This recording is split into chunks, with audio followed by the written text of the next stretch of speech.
माई बाप, हम आज भी अपने गुरु के चेला।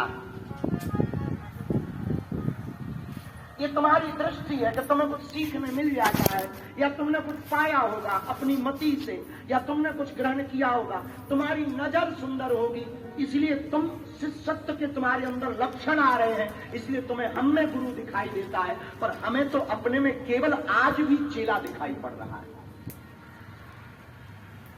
ये हमारी खूबसूरती नहीं है, या हमारी कोई तपस्या या साधना नहीं है, या हमारा कोई वर्चस्व नहीं है कि हम गुरु हैं सच माने, तो ये तुम्हारी नजर का कमाल है कि तुम देख पा रहे हो। वरना हम कल भी बोले थे और आज भी बोले कि हम आज भी चेला हैं, और कोई हमसे पूछे कि क्या तुम गुरु बनना पसंद करोगे, हम भारत में कभी भी गुरु बनना पसंद नहीं करेंगे। हम भारत में जब तक जिएंगे तब तक गुरु का चेला बनना पसंद करेंगे। और उसके पीछे कोई कारण सीधा सा है कि अगर हम गुरु रहेंगे तो जिम्मेदारी हमारी रहेगी कि हमें खुद साधना को पकड़ना पड़ेगा। अगर हम चेला रहेंगे तो हमारी जिम्मेदारी हमारे गुरु की रहेगी। इसलिए मेरे पागलों, 2-3 बातों में आज की पहली बात, गुरु को पाने वाला व्यक्ति बुद्धू नहीं होता, गुरु को प्राप्त करने वाला व्यक्ति तो बुद्ध होता है। और याद रखना, वो भाग्यशाली होते जिनके जीवन में गुरु होता है। याद रखना, गुरु की कृपा के बिना जीवन अधूरा होता, नीरस होता है। इसके लिए जरूरी नहीं कि तुम किसी गुरु की शरण में जाओ, ये भी जरूरी नहीं कि तुम कहीं चढ़ावा चढ़ाओ, ये भी बहुत जरूरी नहीं है कि तुम पादुका पूजन करने गुरु पूर्णिमा पर जाओ। गुरु तो वो है जैसे श्वास हो वैसा ही गुरु का स्मरण होना चाहिए। जैसे तुम श्वास के बिना अपने आप को न पाने जैसा पाते हो, वैसे ही व्यक्ति को अपने जीवन में गुरु के बिना अपने जीवन को खाली समझना चाहिए। और याद रखो, हमने आपको पहले भी कभी सावधान किया होगा, हम फिर आपको सावधान करते हैं। मेरे पागलों, जरूरी नहीं है कि तुम्हें कोई कान में मंत्र दे तो ही गुरु, जिसको देखकर तुम्हें प्रभु की याद आए वो तुम्हारा गुरु है। जिसके पास पहुंचकर तुम्हारे जीवन में चमत्कृत चीजें होने लगे। और याद रखना, गुरु कोई चमत्कार नहीं करता, ये सिर्फ खाली और खोखी बातें हैं। गुरु तो कृपा दृष्टि डालता है और अपनी जवान की वाणी से तीक्ष्ण बाण पर प्रहार करके तुम्हारे मन को ही चमत्कार करने पर मजबूर कर देता है। इसलिए मेरे पागलों, जो भी यहां पर आज गुरु पूर्णिमा पर आए हैं, 3 बातों में आज का पहला प्रश्न हमने लिया। हमारे एक प्रिय मित्र ने हमको प्रश्न दिया कल रात को। हमारे मित्र ने कहा कि गुरुदेव, किसी उनके ही मित्र ने और हमसे भी जुड़े हुए व्यक्ति ने उनको कहा है कि ये गुरु पूर्णिमा धर्म नहीं है, धंधा है। इस पर आपका क्या विचार है? जिसने भी ये कहा वो कोई अधिकारी है, आप अपना प्रकाश इस वाणी पर डालें। प्रिय मित्र, जिसने भी ये कहा धर्म, गुरु पूर्णिमा धर्म नहीं धंधा है, याद रखना, उस आदमी ने अभी अपने आप को जाना ही नहीं है। क्योंकि इस दुनिया में ऐसा कोई विषय नहीं है जो धंधा ना हो। इस दुनिया में खाना भी एक धंधा है, जीना भी एक धंधा है, सोना भी एक धंधा है, बिस्तर का अपना धंधा है और तुम्हारा अपना धंधा है। इस दुनिया में ऐसा कोई विषय नहीं जो धंधा ना हो। पति पत्नी का भी आपस में अनुबंध है, वरना तलाक हो जाता। पिता पुत्र का भी आपस में कोई ना कोई स्वार्थ है, वरना दोनों अलग हो जाते हैं। उसी प्रकार गुरु और चेला दोनों का स्वार्थ है। शिष्य को चाहिए, याद रखना, हम सदा बोलते हैं हम कभी भी तुम्हारे पापों को नहीं मिटा सकते। इस भरोसे में तुम मत रहना कि हम तुम्हारे पापों को मिटा सकें। और जो तुम्हें पाप को मिटाने का डर दिखाए, समझना वो अपनी कंपनी की टॉर्च बेच रहा है। इसलिए मेरे पागलों, मेरे प्रिय मित्र, जिन्होंने भी ये कहा और आपने कहा कि आपसे भी वो जुड़े हैं, हमें लगता है वो आदमी हमसे जुड़ा ही नहीं, वरना इतनी मूर्खता वो कभी करता ही नहीं। और प्रिय मित्र, एक बात और, आपने कहा कि इस पर ऐसा प्रकाश डालो कि गुरु पूर्णिमा की महिमा बहुत आगे बढ़ सके। प्रिय, जिसे गुरु समझ में नहीं आएगा, जो अपने आप को नहीं समझ पाएगा, वो गुरु पूर्णिमा की महिमा को क्या ठाक जानेगा। जिसकी शादी हुई नहीं, वो लुगाई का सुख क्या हुआ जानेगा। ये तो बेफिजूली की बातें कह रहे हो तुम। माई बाप, हम आज भी अपने गुरु के चेला। ये तुम्हारी दृष्टि है कि तुम्हें कुछ सीखने मिल जाता है, या तुमने कुछ पाया होगा अपनी मति से, या तुमने कुछ ग्रहण किया होगा, तुम्हारी नजर सुंदर होगी, इसलिए तुम सत्य के तुम्हारे अंदर लक्षण आ रहे हैं, इसलिए तुम्हें हमने गुरु दिखाई देता है। पर हमें तो अपने में केवल आज भी चेला दिखाई पड़ रहा है। ये हमारी खूबसूरती नहीं है, या हमारी कोई तपस्या या साधना नहीं है, या हमारा कोई वर्चस्व नहीं है कि हम गुरु हैं सच माने, तो ये तुम्हारी नजर का कमाल है कि तुम देख पा रहे हो।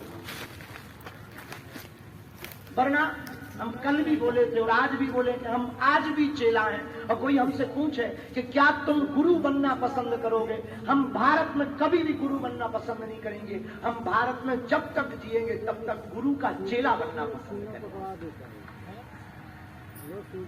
और उसके पीछे कोई कारण सीधा सा है कि अगर हम गुरु रहेंगे तो जिम्मेदारी हमारी रहेगी कि हमें खुद साधना को पकड़ना पड़ेगा। अगर हम चेला रहेंगे तो हमारी जिम्मेदारी हमारे गुरु की रहेगी। इसलिए मेरे पागलों, 2-3 बातों में आज की पहली बात, गुरु को पाने वाला व्यक्ति बुद्धू नहीं होता, गुरु को प्राप्त करने वाला व्यक्ति तो बुद्ध होता है। और याद रखना, वो भाग्यशाली होते जिनके जीवन में गुरु होता है। याद रखना, गुरु की कृपा के बिना जीवन अधूरा होता, नीरस होता है। इसके लिए जरूरी नहीं कि तुम किसी गुरु की शरण में जाओ, ये भी जरूरी नहीं कि तुम कहीं चढ़ावा चढ़ाओ, ये भी बहुत जरूरी नहीं है कि तुम पादुका पूजन करने गुरु पूर्णिमा पर जाओ। गुरु तो वो है, जैसे श्वास हो वैसा ही गुरु का स्मरण होना चाहिए। जैसे तुम श्वास के बिना अपने आप को न पाने जैसा पाते हो, वैसे ही व्यक्ति को अपने जीवन में गुरु के बिना अपने जीवन को खाली समझना चाहिए। और याद रखो, हमने आपको पहले भी कभी सावधान किया होगा, हम फिर आपको सावधान करते हैं। मेरे पागलों, जरूरी नहीं है कि तुम्हें कोई कान में मंत्र दे तो ही गुरु, जिसको देखकर तुम्हें प्रभु की याद आए वो तुम्हारा गुरु है। जिसके पास पहुंचकर तुम्हारे जीवन में चमत्कृत चीजें होने लगे। और याद रखना, गुरु कोई चमत्कार नहीं करता, ये सिर्फ खाली और खोखी बातें हैं। गुरु तो कृपा दृष्टि डालता है और अपनी जवान की वाणी से तीक्ष्ण बाण पर प्रहार करके तुम्हारे मन को ही चमत्कार करने पर मजबूर कर देता है।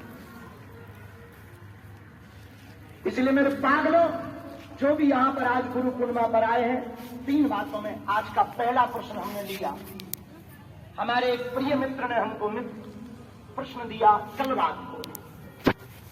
हमारे मित्र ने कहा कि गुरुदेव, किसी उनके ही मित्र ने और हमसे भी जुड़े हुए व्यक्ति ने उनको कहा है कि ये गुरु पूर्णिमा धर्म नहीं है, धंधा है। इस पर आपका क्या विचार है? जिसने भी ये कहा वो कोई अधिकारी है, आप अपना प्रकाश इस वाणी पर डालें। प्रिय मित्र, जिसने भी ये कहा धर्म, गुरु पूर्णिमा धर्म नहीं धंधा है, याद रखना, उस आदमी ने अभी अपने आप को जाना ही नहीं है।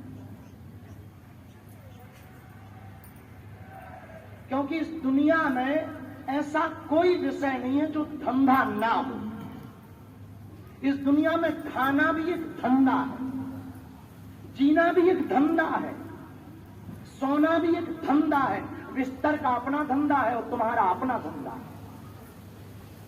इस दुनिया में ऐसा कोई विषय नहीं जो धंधा ना हो। पति पत्नी का भी आपस में अनुबंध है, वरना तलाक हो जाता। पिता पुत्र का भी आपस में कोई ना कोई स्वार्थ है, वरना दोनों अलग हो जाते हैं। उसी प्रकार गुरु और चेला दोनों का स्वार्थ है। शिष्य को चाहिए, याद रखना, हम सदा बोलते हैं हम कभी भी तुम्हारे पापों को नहीं मिटा सकते। इस भरोसे में तुम मत रहना कि हम तुम्हारे पापों को मिटा सकें। और जो तुम्हें पाप को मिटाने का डर दिखाए, समझना वो अपनी कंपनी की टॉर्च बेच रहा है। इसलिए मेरे पागलों, मेरे प्रिय मित्र, जिन्होंने भी ये कहा, और आपने कहा कि आपसे भी वो जुड़े हैं, हमें लगता है वो आदमी हमसे जुड़ा ही नहीं, वरना इतनी मूर्खता वो कभी करता ही नहीं। और प्रिय मित्र, एक बात और, आपने कहा कि इस पर ऐसा प्रकाश डालो कि गुरु पूर्णिमा की महिमा बहुत आगे बढ़ सके। प्रिय, जिसे गुरु समझ में नहीं आएगा, जो अपने आप को नहीं समझ पाएगा, वो गुरु पूर्णिमा की महिमा को क्या ठाक जानेगा। जिसकी शादी हुई नहीं, वो लुगाई का सुख क्या हुआ जानेगा। ये तो बेफिजूली की बातें कह रहे हो तुम। माई बाप, हम आज भी अपने गुरु के चेला। ये तुम्हारी दृष्टि है कि तुम्हें कुछ सीखने मिल जाता है, या तुमने कुछ पाया होगा अपनी मति से, या तुमने कुछ ग्रहण किया होगा, तुम्हारी नजर सुंदर होगी, इसलिए तुम शिष्यत्व के तुम्हारे अंदर लक्षण आ रहे हैं, इसलिए तुम्हें हम में गुरु दिखाई देता है, पर हमें तो अपने में केवल आज भी चेला दिखाई पड़ रहा है। ये हमारी खूबसूरती नहीं है, या हमारी कोई तपस्या या साधना नहीं है, या हमारा कोई वर्चस्व नहीं है कि हम गुरु हैं सच माने, तो ये तुम्हारी नजर का कमाल है कि तुम देख पा रहे हो। वरना हम कल भी बोले थे और आज भी बोले कि हम आज भी चेला हैं, और कोई हमसे पूछे कि क्या तुम गुरु बनना पसंद करोगे, हम भारत में कभी भी गुरु बनना पसंद नहीं करेंगे। हम भारत में जब तक जिएंगे तब तक गुरु का चेला बनना पसंद करेंगे। और उसके पीछे कोई कारण सीधा सा है कि अगर हम गुरु रहेंगे तो जिम्मेदारी हमारी रहेगी कि हमें खुद साधना को पकड़ना पड़ेगा। अगर हम चेला रहेंगे तो हमारी जिम्मेदारी हमारे गुरु की रहेगी। इसलिए मेरे पागलों, 2-3 बातों में आज की पहली बात, गुरु को पाने वाला व्यक्ति